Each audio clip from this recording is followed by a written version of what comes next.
I still remember the night when Emma walked into the restaurant, her silver dress shimmering under the candlelight, her hair tied loosely like she never cared for perfection, yet somehow she was perfection. The world around her always seemed to slow down when she entered a room. People turned heads, not because she was rich, not because her father owned half the real estate in Los Angeles, but because she had that quiet charm, a calmness wrapped in chaos. And me? I was Daniel Moore, a middle-class guy who grew up counting pennies, fixing cars in my uncle's garage, and dreaming of a life where I didn't have to check my wallet before ordering dinner. But Emma didn't care about any of that. She said she loved my simplicity, my honesty. She said I made her feel human, a word that meant more to her than money ever could. We met 2 years ago at a charity gala I was working at. She spilled wine on her dress. I offered her a napkin, and somehow that moment changed everything. She was supposed to marry someone from her circle, a man named Charles who owned a tech company. But she broke off that engagement and chose me. Everyone called it madness. But Emma said love should be madness. Our love was wild, unpredictable, and real. I worked hard to build a future worthy of her. I knew her father didn't approve of me, but I was determined to prove him wrong. Every date, every late-night drive, every quiet morning with coffee and laughter made me believe this was forever. Then came the night. She called me with a trembling voice. "Daniel," she said softly, "I need to talk to you. It's important." Her tone scared me. It wasn't like her. Emma was always strong, confident. But that night, she sounded broken. We met at her house, a massive white mansion on Sunset Boulevard, the kind of place where you could feel money in the air. She greeted me at the door wearing a long blue robe, her eyes red from crying. "What's wrong?" I asked. She hesitated. "You're going to think I've lost my mind." I smiled gently. "You already lost your mind the day you said yes to a mechanic." She didn't laugh. Instead, she sat me down, took a deep breath, and whispered something that froze me completely. "Daniel, I want you to date my sister." I thought she was joking. I even laughed. But her face, God, that face was dead serious. "What?" I asked, my voice cracking. "What are you saying?" "I want you to go out with her," she said again. "Just for a while." I stood up confused, angry, scared. "Emma, that's insane. Why would I do that? We're engaged. We're getting married in 3 months. She looked down, twisting her engagement ring. "It's not what you think. I just need you to do this for me. Please." My mind raced. I didn't know whether to shout or cry. "Are you testing me? Is this some rich people game?" "No," she whispered, tears rolling down her cheeks. "I'm dying, Daniel." Those words hit harder than a punch. "What?" She looked up, her eyes trembling. "I have leukemia. It's advanced. The doctors say I have maybe 6 months, a year if I'm lucky. I didn't want to tell you, because I wanted normal days. I wanted to laugh, dance, dream before I became someone's memory." I couldn't breathe. My heart shattered right there in that golden-lit living room. "Emma, no. No, there has to be." She stopped me with a shake of her head. "I've tried everything. Chemo, therapy. It's not working. And I can't stand the thought of you being alone when I'm gone." Her voice broke again. "My sister, Lily, she's kind, gentle, nothing like me. She deserves someone good. I just want to know you'll be loved when I'm not here." I stared at her like I was in a nightmare. "You want to date your sister while you're still alive?" She nodded slowly. "Emma, I can't do that. I love you. I only love you." She smiled sadly. "Then do it for me. Pretend if you have to. Take her out once or twice. I just need to see you two together, to know you'll both be okay." I wanted to scream. I wanted to shake her and tell her she was being cruel. But instead, I just sat there, holding her hand, feeling her fingers grow colder every second. "Please," she whispered again. "Just this one thing, Daniel. For me." That night, I couldn't sleep. I stared at the ceiling of my small apartment, listening to the rain hit the window, thinking about how love can twist into pain so easily. The next morning, I drove to her house again. I told myself I'd refuse. I convinced her to fight, to believe. But when I saw her in the garden, sitting beside Lily, her younger sister, I froze. Lily looked like Emma. Same soft eyes, same gentle smile, but she had a quiet sadness in her that Emma never showed. When she saw me, she smiled nervously. "You must be Daniel. Emma's told me so much about you." I tried to smile back. "All lies, I hope." She giggled. And for a moment, I saw a glimpse of warmth that reminded me of Emma from the early days. Emma looked at both of us and said softly, "Lily, I want you to spend some time with Daniel. He's special." Lily blushed, not knowing the storm behind those words. I looked at Emma, silently begging her to stop this madness. But she just smiled faintly, her eyes full of pain and love mixed together. Later that evening, Emma texted me again. "Thank you for not walking away. I just need peace before I go." I didn't reply. I didn't know how. A week later, Lily invited me for coffee. It was supposed to be casual. But fate doesn't understand casual. She was nervous, spilling sugar on the table, laughing awkwardly. I tried to keep it polite, but every smile, every glance felt like betrayal. And yet, there was something disarmingly sincere about her. She talked about how Emma had always protected her, how she wished she could be as brave as her sister. And for the first time, I saw Emma through someone else's eyes, not as a lover, but as a hero. When I got home that night, I found a message from Emma. "Did you go?" Did she smile? I typed back slowly. "Yes." She smiled. Her reply came instantly. "Good. That's all I wanted." Days passed. Emma's health worsened. I spent most nights by her bedside, reading her favorite books, holding her hand through the pain. Sometimes she'd look at me and whisper, "Promise me you'll live after I'm gone." I couldn't promise that. Then one night, she handed me a sealed letter. "Don't open this until after my last day," she said. I refused to believe there would be a last day, but deep inside I knew. One morning, I got the call. Her father's voice was quiet, broken. "She's gone, Daniel." The world went silent. At her funeral, Lily stood beside me, crying silently. When everyone left, she turned to me and said, "She told me about you, about everything. She wanted me to take care of you." I didn't know what to say. I just walked away, the sound of rain drowning my tears. That night, I finally opened the letter. It said, "My love, if you're reading this, it means I've gone where pain doesn't exist anymore. I didn't want you to see me fade away. I wanted you to remember me laughing, dancing, alive. I know what I asked was impossible. I know it broke you. But please understand, I didn't want you to disappear with me. Lily is my heart. She's what's good in me.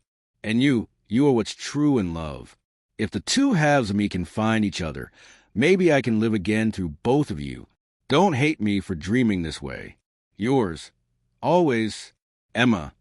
I cried until my throat went raw, because love isn't always fair. Sometimes it asks you to love twice and lose twice, and that was just the beginning. The days after Emma's funeral felt like someone had pressed pause on my life. The world kept moving, but I was stuck in the moment she left. The smell of her perfume still lingered on my clothes. Her laughter still echoed in my head, and every morning I woke up expecting her text, just to realize there would never be one again. Her letter was all I had. And Lily, at first, I avoided her. Every time I saw her face, I saw Emma. The same eyes, the same smile, the same tiny birthmark under her chin. But it wasn't just resemblance. It was something deeper. Lily carried a quiet pain that mirrored mine. She understood loss in a way few people could. One evening, about a month after the funeral, I got a text from her. "Hey, I'm donating Emma's clothes to a shelter tomorrow. Would you like to help?" I hesitated, but something in me said yes. Maybe it was guilt. Maybe it was love's ghost. When I reached the house, the once bright mansion looked empty, like even the walls were mourning her. The scent of lilies filled the air, Emma's favorite flower. Lily greeted me with a soft smile. She looked exhausted, wearing one of Emma's old sweaters. "Thanks for coming," she said. We packed boxes together in silence. Every dress, Every photograph felt like reopening an old wound. Then I found the dress, the silver one Emma wore the night we met. I froze, holding it close. Lily looked at me. That's the one from your first date, right? I nodded, unable to speak. She told me about that night, Lily said softly. She said you looked at her like she was the only person in the world. I laughed weakly. She was. For a moment, Lily's eyes glistened. Then she whispered. She wanted me to see that look once in my life. Her words hit me hard. After that day, we started talking more. Not about love or future, but about Emma. It was like she was the bridge between our griefs. She'd tell me stories of her childhood. How Emma once climbed their father's yacht to rescue a cat, or how she used to sneak out to dance in the rain. One evening, as we sat on the porch, watching the sunset paint the sky orange, Lily said, "Do you think Emma knew this would happen? That we'd end up talking like this?" I took a deep breath. She always knew more than she said. She smiled faintly. She told me once that love doesn't die, it just changes form. Silence followed, heavy and tender. Weeks turned into months. Grief softened but never disappeared. Lily and I began to find small pieces of normal again. Coffee on Sundays, helping the charity Emma once supported, long drives with the windows down just to feel alive again. But one night changed everything. It was raining, like it always did when something important happened in my life. I went to drop off some old boxes at Emma's art studio, which Lily had turned into a small community space. She was there, painting quietly. I watched her for a while. Her hands moved delicately, her focus unbroken. There was something hauntingly beautiful about it. She turned, surprised to see me. "Daniel, you scared me." I smiled. "Sorry, I didn't want to interrupt." She laughed softly. "It's okay. I was just painting her." I looked at the canvas.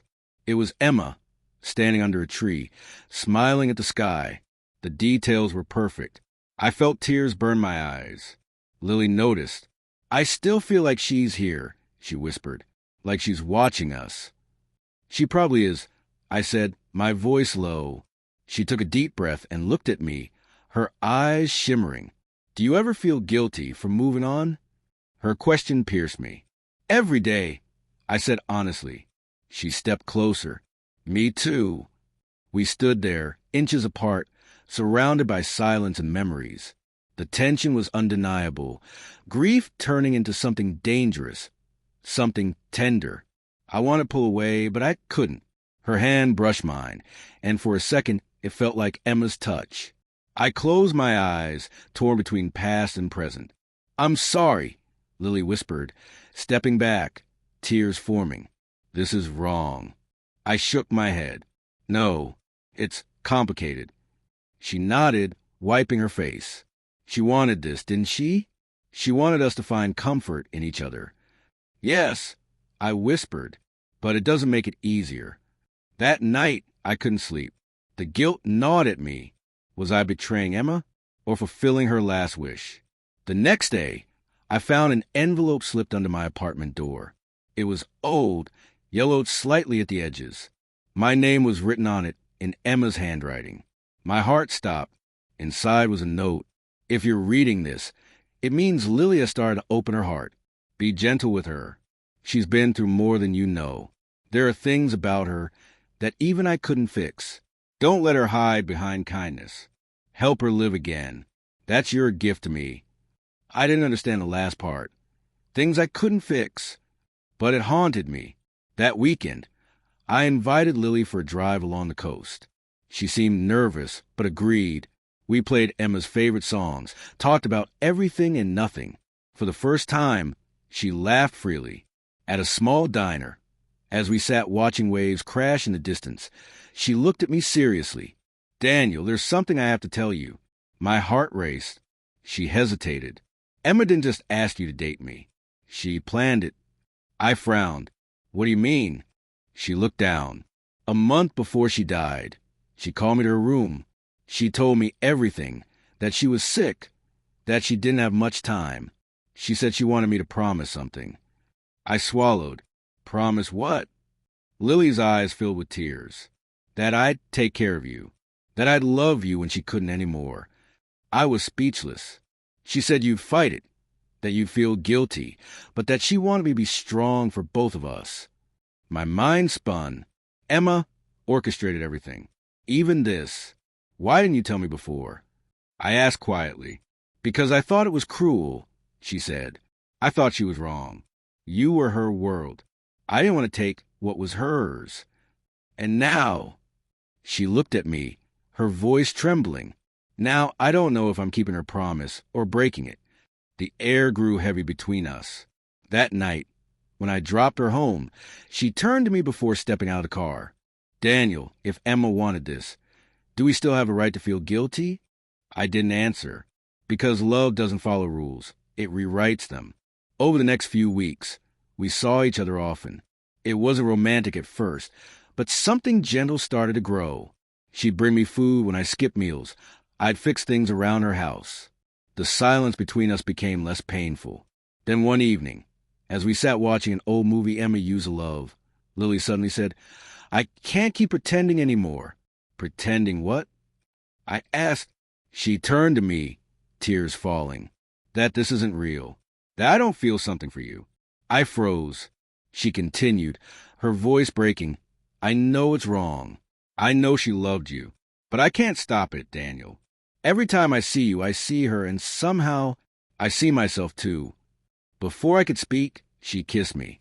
It was soft, trembling, filled with sorrow and longing. For a moment, the world disappeared. I felt Emma. I felt Lily. I felt everything I'd lost and everything I was terrified to gain.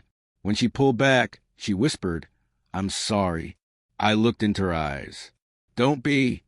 But deep down, I knew something was breaking again. Because love built on losses like a candle. It burns bright, but never lasts. And what I didn't know then was that Emma's secret wasn't over. There was something hidden even deeper, a truth that would change everything I believed about her, about Lily, about love itself. The truth was waiting, and it was darker than either of us could imagine. Love can be like fog. It blinds you until the truth finally cuts through, and by then, you're already lost. That's how it felt in the weeks that followed. Lily and I had crossed a line we could never uncross. Our lives became a blur of emotions, grief, guilt, and something dangerously close to happiness. She'd smile at me in the mornings, and for a moment, the world seemed okay again. But at night, when silence returned, I'd see Emma's face in every shadow. I kept wondering what she'd think if she could see us now. Would she smile, or would she cry? One afternoon, I went back to Emma's family home. Her father had asked me to help clear out the last of her belongings before the estate was renovated.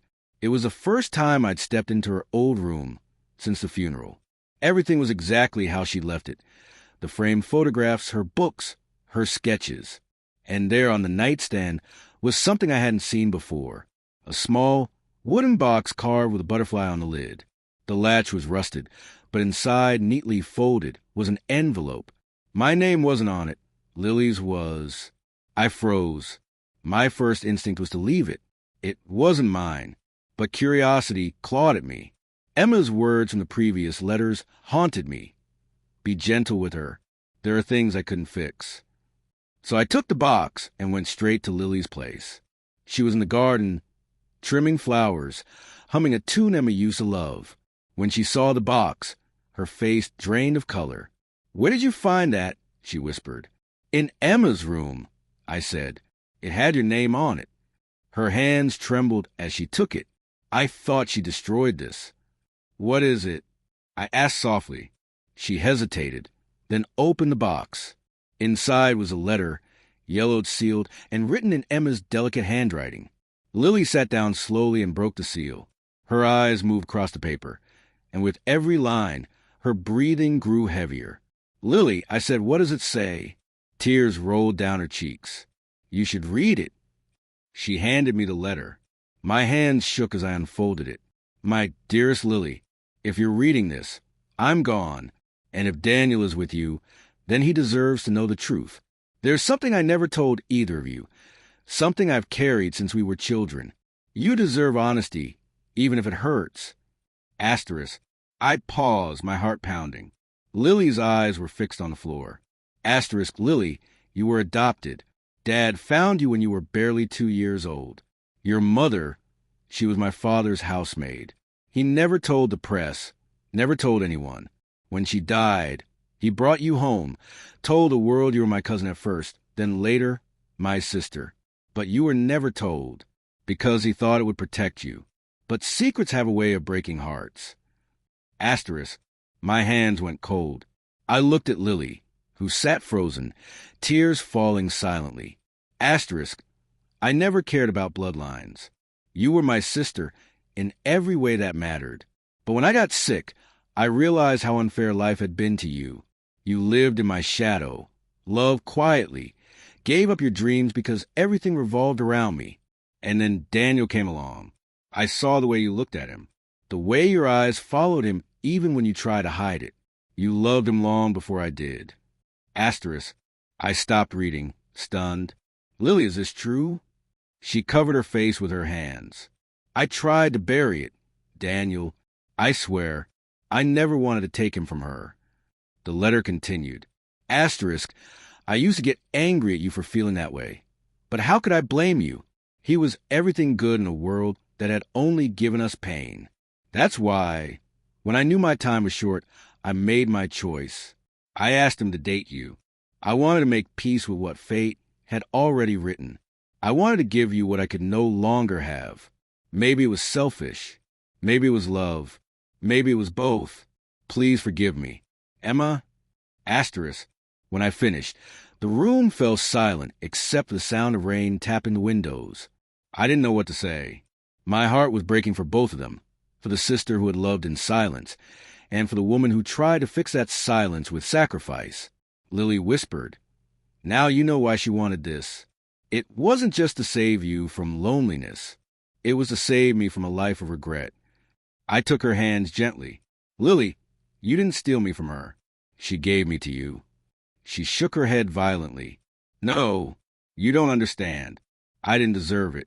I didn't deserve either of you. She stood up, crying. All my life, I was the other one, the quieter one, the poorer one, the forgotten one. And now she's gone and I'm living her life. Her love, her dream. How am I supposed to carry that? I stepped closer. You carry it by living, Lily, by loving. That's what you wanted. She broke down in my arms, sobbing like the child who had lost everything twice. That night, she fell asleep on the couch, exhausted from crying. I sat beside her, staring at the letter, thinking about how love can be both mercy and punishment. Emma had tried to make everyone happy, but in doing so, she left behind a trail of hearts too heavy to heal. Over the next few days, Lily became distant. She stopped replying to texts, skipped work at the charity center, and ignored my calls. I worried, but I also knew she needed space. Then, one morning, I received a message from an unknown number. Come to the pier. You'll find the answers there.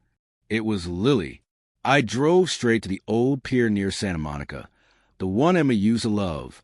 It was foggy, cold, the sea restless. Lily stood at the edge, holding something in her hand, a small velvet box. I found this in Emma's drawer, she said as I approached. Inside was Emma's engagement ring, the one I had given her. I can't keep pretending, Lily whispered. Every time I see you, I see her. Every time you touch me, I feel her shadow. I stepped closer. We can make our own story, Lily. She shook her head. No, Daniel. Emma's story is still living through us, and it's killing me. Her voice trembled. I thought loving you would heal me, but it's just another way of losing her again. Tears blurred my vision. Then what do you want me to do? Let me go, she said softly. Let both of us go. Before I could answer, she took off the ring, kissed it, and tossed it into the sea. The waves swallowed it whole, as if the ocean itself understood the weight of love and loss. I'll always love her, Lily whispered, but I can't keep living inside her goodbye. I stood there, helpless, as she walked away, her figure fading into the mist. That night, I sat in my car by the ocean, reading the letter again and again, until the ink began to smudge from my tears. Emma had tried to heal the people she loved by binding them together, but some wounds were never meant to be shared. Still, even in heartbreak, I felt her presence, like a whisper carried by the wind, saying, "You did what I asked. Now it's time to live." And that's when I realized Emma didn't just want us to find love. She wanted us to find freedom. But fate wasn't done with us yet, because a week later, I got a call that changed everything again. It was Emma's father. His voice was cold, angry. "Daniel," he said, "we need to talk. There's something about Emma's death you don't know." I drove to the mansion in silence. The same long driveway lined with oak trees looked different now, emptier, colder. The last time I had been here, Emma's laughter had filled the air. Now, only memories lived in these walls. When I reached the front door, Emma's father, Richard Davenport, stood waiting. His hair was grayer, his face pale. He looked nothing like the proud, intimidating billionaire I remembered. Time and grief had worn him down. "Daniel," he said quietly, motioning me inside. "Thank you for coming." I followed him into his study. The curtains were drawn, the room heavy with the smell of whiskey and old leather. On the table lay a folder. He looked at it for a long time before finally speaking. "There's something about Emma's death I never told you," he began. "Something even Lily doesn't know." My heart started to pound. "What are you talking about?" He sighed. "Emma didn't die the way the doctors told you." I froze. "What do you mean?" He sat down, rubbing his temples. "Yes, she had leukemia, but she was responding to treatment. Slowly, but she was. The doctors believed she had a real chance. Maybe not a long one, but enough. Enough for a year, maybe two." My stomach twisted. "So what happened?" He looked at me, his eyes red. "She stopped treatment. Voluntarily." I felt like the air had been punched out of me. "She what?" He nodded. "She signed the papers herself. Said she didn't want to fight anymore. Said she wanted to spend her last days living, not dying." I sat there, stunned. "She never told me." "She didn't tell anyone," he said quietly. "Only her doctor and me. She swore us to secrecy. She said she had her reasons. At the time, I thought she was being stubborn, but now—" His voice broke. "Now I think she did it for you." "For me?" I whispered. He nodded. "She said she didn't want you to watch her fade away. She wanted you to remember her strong, beautiful, full of life. She believed if she let you see her suffer, you'd never recover. So she let go on her own terms." My hands trembled. She chose to die. She chose love," he said softly. "Her way of loving you was setting you free before the pain could destroy you." I couldn't speak. The world around me blurred. He handed me the folder. "She wrote you something. A letter I wasn't supposed to give you until now." My hands shook as I opened it. Inside was a handwritten note, sealed with her favorite lavender wax. I broke the seal and began to read. "Asterisk, my love, if this reaches you, then the truth has too. I know you're angry. I know you feel betrayed. But please believe me, I didn't give up on life. I simply gave it back to you.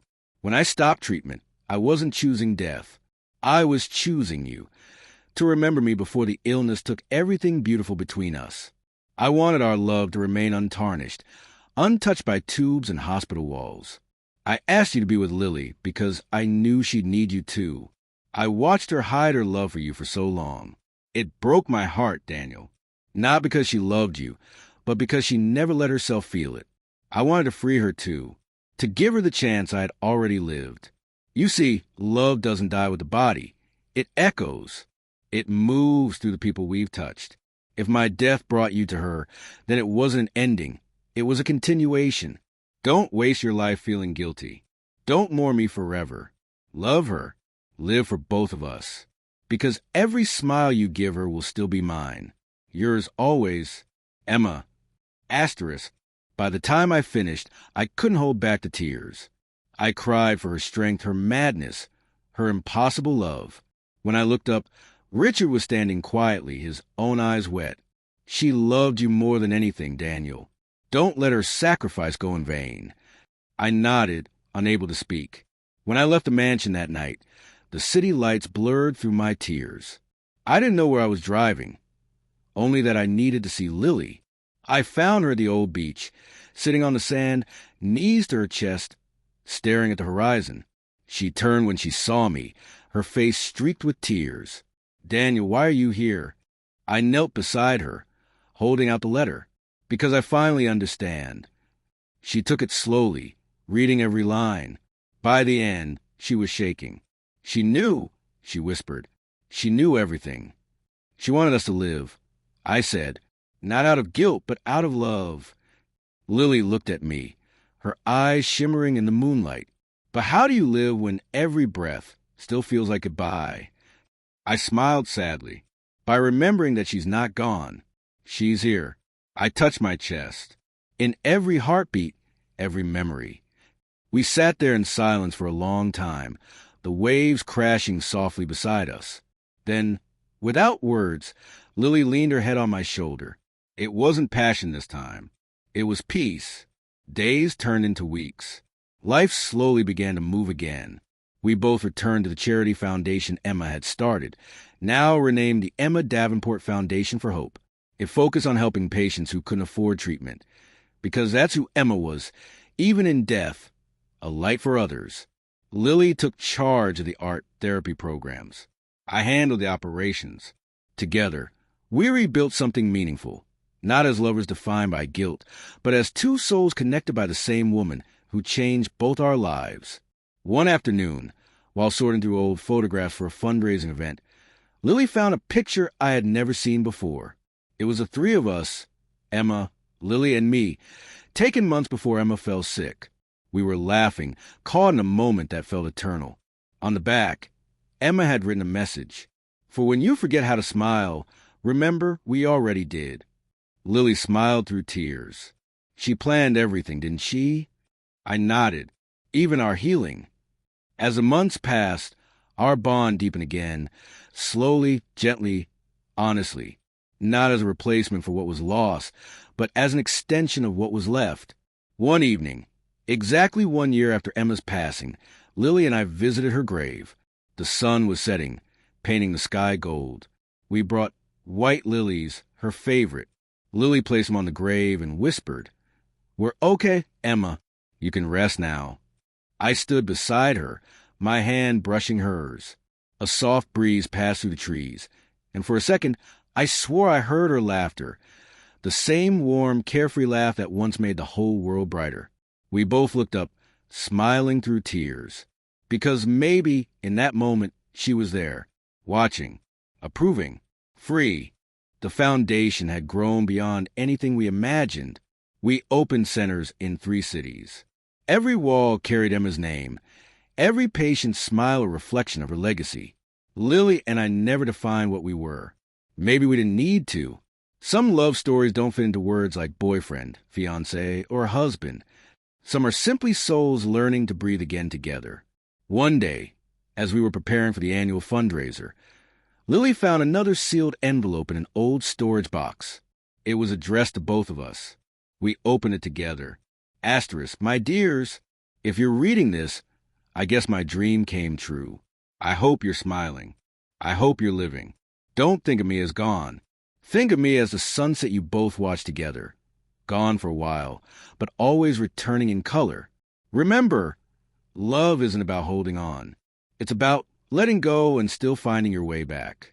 Emma, asterisk, we stood there quietly, holding the letter between us, letting the words sink into our hearts. Lily whispered. She always knew how to end a story. I smiled softly, because she never ended it. She just changed a chapter. As the sun dipped into the horizon, painting the sky in orange and gold, Lily took my hand. And for the first time, we didn't feel guilt. We felt gratitude. Because Emma's story hadn't ended with death. It had lived on in love. And love, no matter how broken, always finds its way home. The end.